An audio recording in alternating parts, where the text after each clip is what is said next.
Sandrine Colette, un vent de cendre chez De Noël, ça c'est aussi ça fait partie de ce que j'appelle des drôles de dames en quelque sorte, hein, de ces nouvelles femmes qui écrivent des polars et qui, à mon avis, ce qu'il y a de mieux dans la littérature française, parce qu'elles arrivent à faire ce que les écrivains normaux, généralistes, comme on dit, n'arrivent plus, parce qu'elles ont beaucoup plus d'imagination, beaucoup plus de talent, puis elles sont plus dans la réalité et plus universelles dans l'absolu.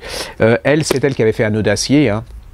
Ça se passait dans les Vosges, un type qui est pris en otage, kidnappé par 2 vieux ou 3 vieux dans une cabane avec un truc, c'était vraiment sordide, terrible ambiance, enfin comme j'ai rarement eu, vous êtes pris, il se passe pas grand chose, mais vous êtes pris, c'est...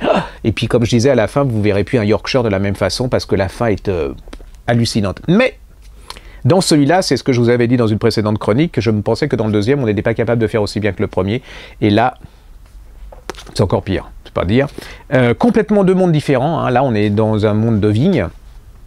Ça commence par un accident super costaud, hein, je vais vous dire. 3 jeunes, une jeune femme très belle, blonde, ils sont en voiture, décapotable. Accident de voiture, la jeune femme est décapitée, les deux garçons s'en tirent. Un est complètement défiguré, l'autre est handicapé. Vous les retrouvez 10 ans après, ils sont propriétaires d'un vignoble. Arrivent 2 jeunes, un garçon et une fille, une sœur et un frère, et la jeune femme est blonde, et là vous avez les deux, vous sentez qu'il va se passer quelque chose, que c'est pas...